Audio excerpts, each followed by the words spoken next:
Hey guys, and welcome to part two of this lessons learned in this modern era, talking about some of the organizations that, at least for the United States and for United States athletes, responsible for getting us from sitting on the couch on the floor to the Olympic Games and possibly qualified for Olympic Games. I mentioned the Amateur Sports Act of 1978, which was signed into law by Jimmy Carter, which is federal law, which established the United States Olympic Committee as the national governing body for each Olympic sport. Uh, the United States Olympic Committee, as I said, is the big organization. Underneath it is all of the sports that, whether it be Winter Olympic Games or Summer Olympic Games, that's what they, that's the big umbrella. As I mentioned, there's almost 48, 49-ish of those total managing governing bodies that are just for here in the United States. This is before you get to the Panamera Taekwondo Union, which I want to touch on hopefully before the end of this video. What made the Amateur Sports Act of '78 so important, as I mentioned, is, and I'm just restating, it established the United States Olympic Committee as an official national governing body for all the sports in the Olympics, summer and winter. An amendment to that, as I said, the Ted Stevens Olympic and Amateur Act Amendment, which came about sometime later, around 98, something like that, 97, 98, redefined for the most part amateurism. Okay. Amateurism basically kind of meant you weren't getting paid for it, just in short. That act established that you didn't have to, quote, be an amateur to represent the United States in the international Olympic sports, which is, as I mentioned, is the reason why our women's basketball team in particular, and I guess our women's now, we have a women's professional league here, those athletes to even get a chance or have a chance in hell of representing the United States are professional athletes. They play on a professional sports team. If you wanted to represent the United States in golf, you had to have a pro card and have a world ranking. You want to represent the United States in tennis, same thing, pro card. Now, the reason why I bring that up is because here in the United States, we're very fortunate.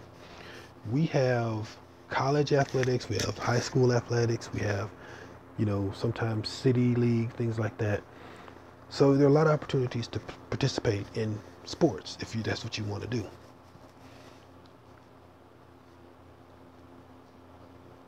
When you look at martial arts in general here in the United States, we have organizations for days. We have professional organizations, semi-professional organizations, high school organizations, now college organizations that govern certain tournaments and certain aspects of your participation in these sports. But moving up to the Olympics, USA Taekwondo, for Taekwondo United States, is the organization you have to be a part of to start your journey going to the Olympics. Now, before I signed off in the last video, I spoke briefly about certain events that helped along the understanding that the United States Olympic Committee and USA Taekwondo are the governing bodies that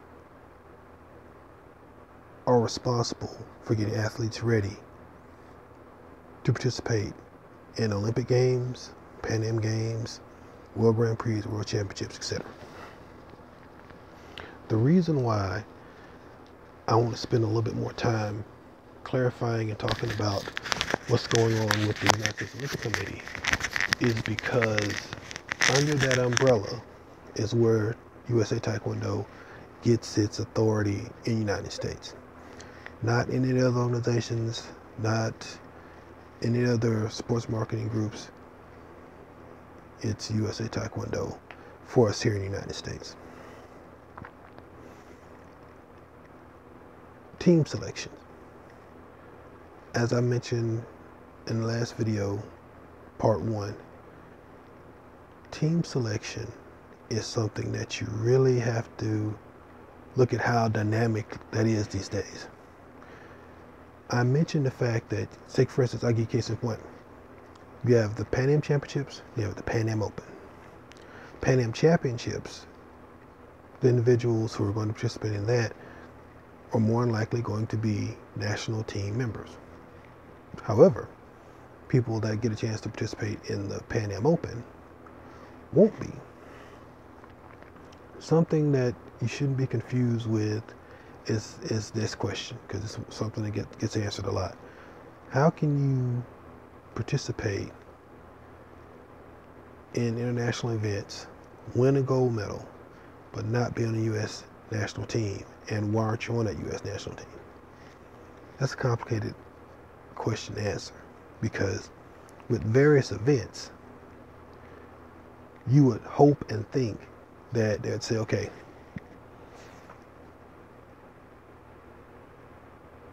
everyone who stuck it out to the point as a senior to want to compete internationally and nationally in Taekwondo deserves a look. Right now, that's not necessarily happening, which is where we fall into organizations like Pan Am or Panamera Turbo Union and World Taekwondo. Now, the Panamera Turbo Union, as of right now, is headquartered in the United States. We're fortunate it's here in the United States. It is a member body of World Taekwondo. As I said, World Taekwondo is an organization that the International Olympic Committee tasked to handle the sport of Taekwondo in the Olympics. World Taekwondo and Pan Am have events. Here's where the differences come in. Nationally, as far as the United States, okay, USA Taekwondo does, as of right now, 2018, up to 2018, US Open, state championships, and US national championships. They also do US national team trials. What I wonder in the future is this: with the new rule changes that come up, will we change this thing of being you're on your own is finding out to USA Taekwondo being a source to go and get the current rules and regulations and standards, you know, for competing internationally? Because that's really the point. You know, the point of USA Taekwondo is that they've set themselves up and are set up to be the organization where you have to be a member, you have to go through them to get it going. I'm going to spend a lot more time on USA Taekwondo than I am going to spend on the Panamera Turbo Union for this one fact. United States Taekwondo, or USA Taekwondo, falls inside of what's called the Pan American Taekwondo Union, which is Canada, Central America, South America, Mexico, the Caribbean, and all of the organizations that represent, say, Canada, Mexico, etc. That Pan American Taekwondo Union is the next step up. So they are what you would consider a continental organization. You know, you have North America, you have the United States, South America, Central America, and they all fall up under the Panamera Taekwondo Union. A lot of people don't know that. The President's Cup, which has been held here in the United States, is held by the Pan American Taekwondo Union. That's also a ranked event. Fortunately for us, it still holds its ranking. The U.S. Open had a ranking, I think it was G2 ranking. So if you participated and you won a gold, silver medal, you got points that led towards you qualifying for the Olympics.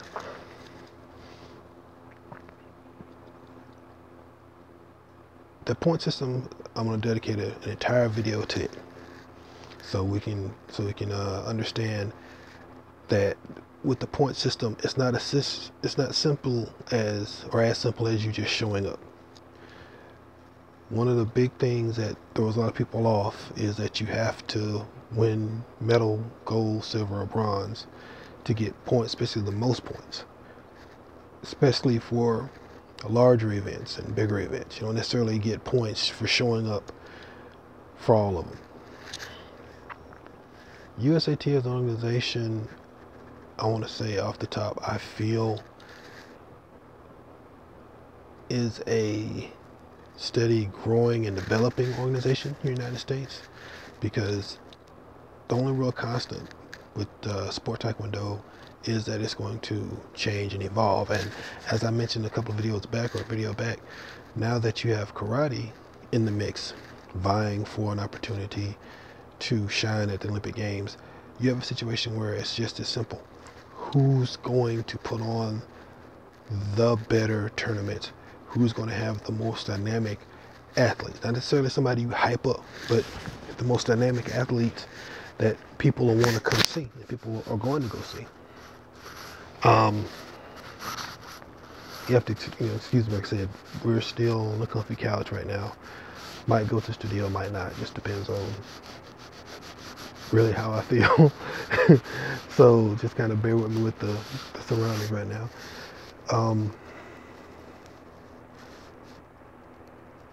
Long and short of it is, United States Olympic Committee and USA Taekwondo for the United States are the two organizations that you have to do your homework with and look into to start your journey to represent the United States in the Olympics. USA Taekwondo, that's the organization that handles that. Does it sanction every Taekwondo event in the United States? No, it does not. Does it sanction every, quote, state championship?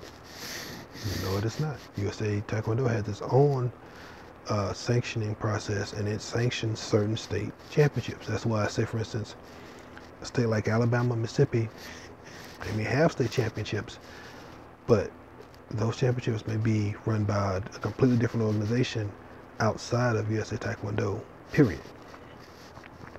And as far as the state of Alabama, and I've looked this up 2 or 3 times, it hadn't had a sanctioned USA Taekwondo recognized state championship in almost 30 years. Now, there are organizations like the National Congress of State Games of America, all that have state championships, or have Taekwondo championships. But as I found out, there are some of those that actually are sanctioned by USA Taekwondo, or may have been at one point sanctioned by USA Taekwondo, and there were some that,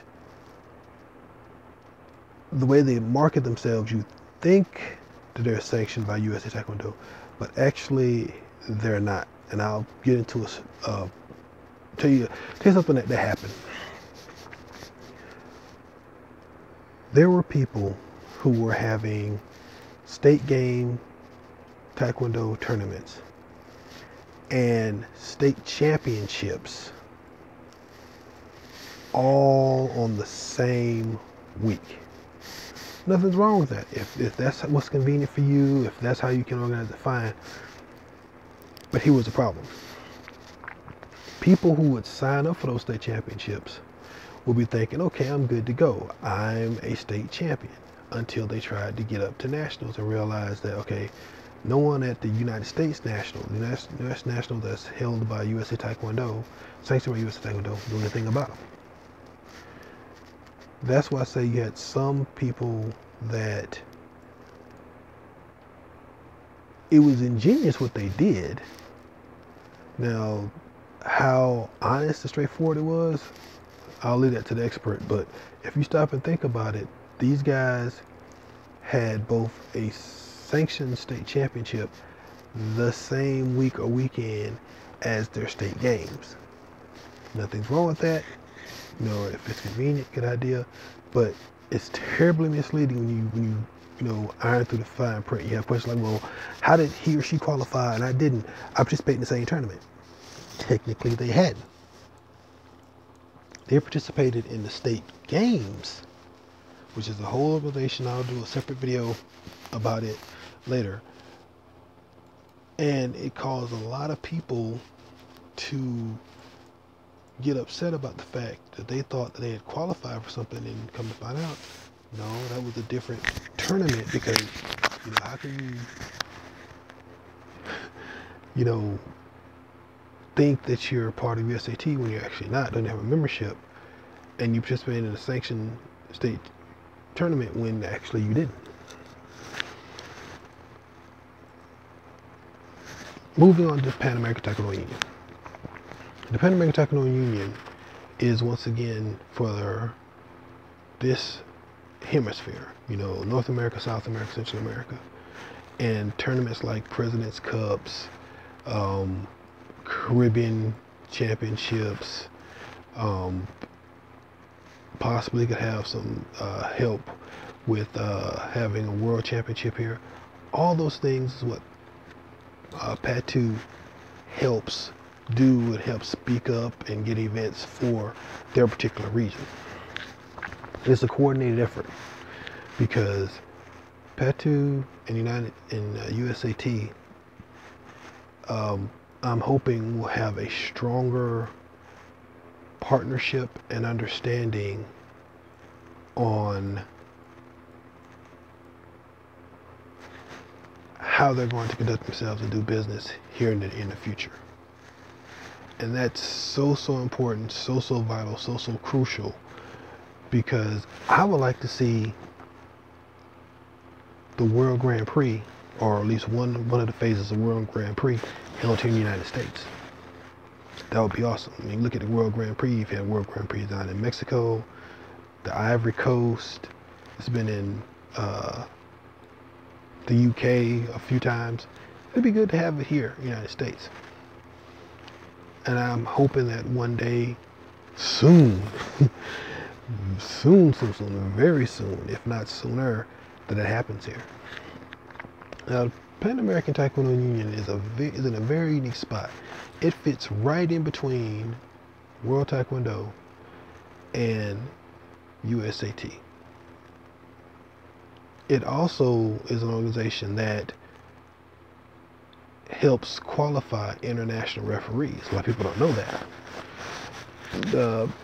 The evolution in this modern era of the Pan American Taekwondo Union has been something, if you know anything about the organization or study the organization, you can see how much it's grown, evolved, and changed just that quick over these last few years.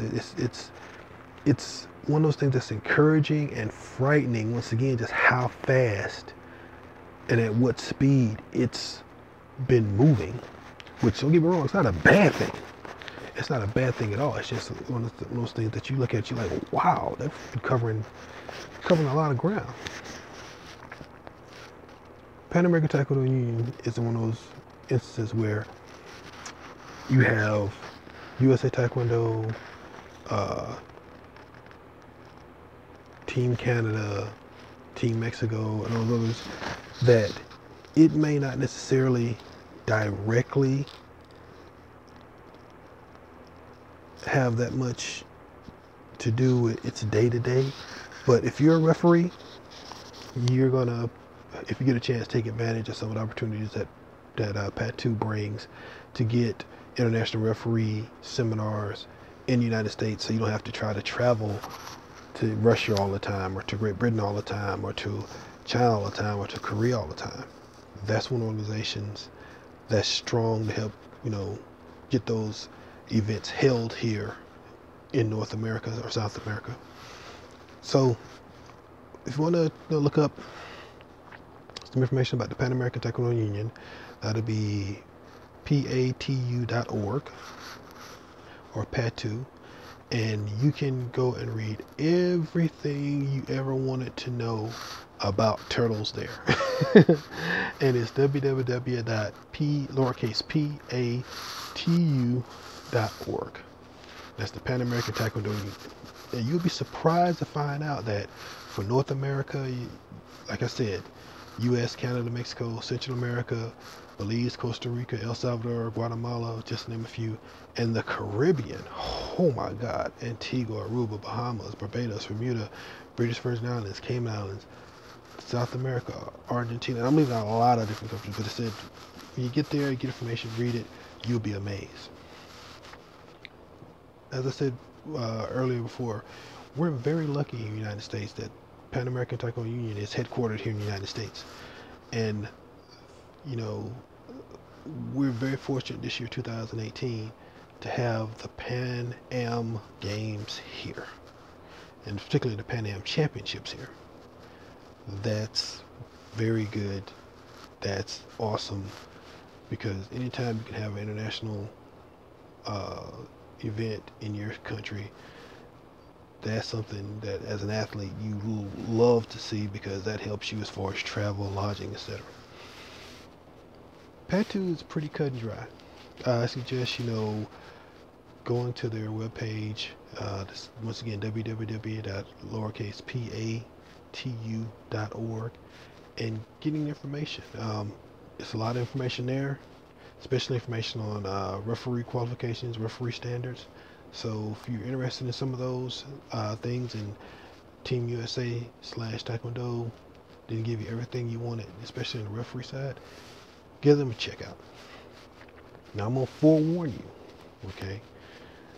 This part 3 and 4, talking about the World Taekwondo Federation and Kukiwon, is going to be a lot of information that I'm going to try to condense in some very, very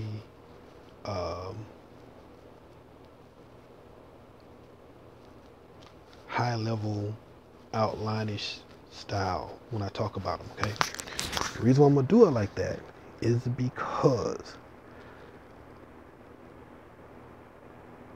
Kukiwon by itself could be a 2-hour video.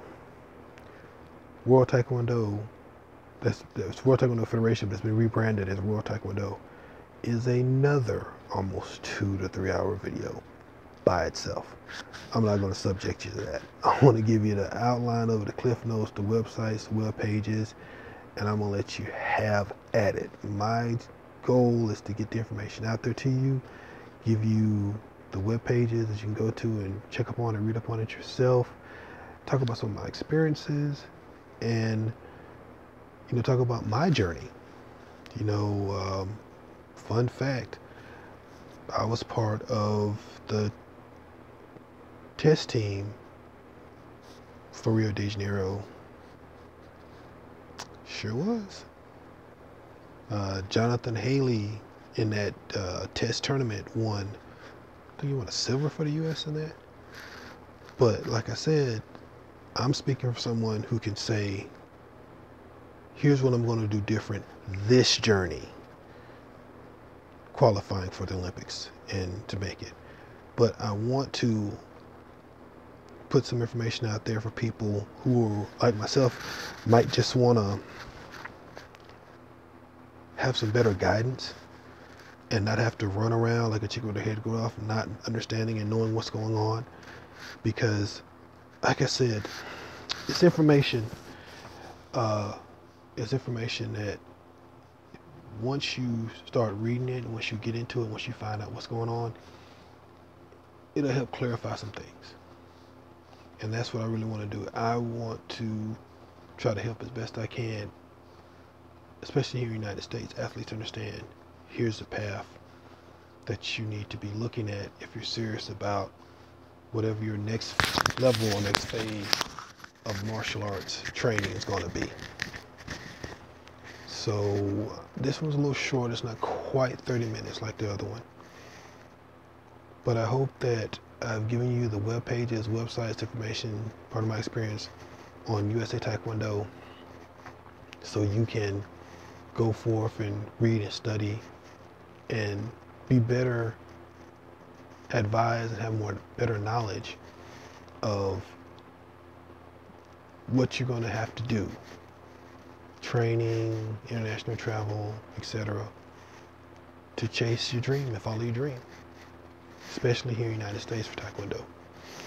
Closing, I'm gonna speak on something that I touched on in the last video, part 1. This new era hopefully will be the end of all of the foolishness that was going on with the sexual abuse allegations, with team trials, etc. I'm like everyone else, standing back waiting to see, because that's all you can do.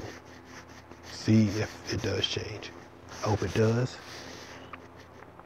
I look forward to it being a lot better, and I look forward to helping my country win gold medals in the Olympics, the Pan Am Games, World Championships, World Grand Prix. I'm going to do my part in training and nutrition. I'm going to look to the organization to do its part as far as understanding the standards and, supporting United States athletes in this international travel, international sport. I hope you guys found this video informational. Remember to please subscribe to the channel, like the video if you liked it. Oh, almost forgot. Donate if you want to. And once again, tune in for the next parts of this journey. I'm gonna, like I said, training montages. Might, take some pictures of some food I'm eating, talk to you about my diet and how it's working. And I really thank you guys for listening. Thank you guys for subscribing. Thank you guys for watching the video. And I will see you in the next one. Good luck to you guys. Train hard, train safe. Remember, like the video, subscribe. See you in the next one. Bye.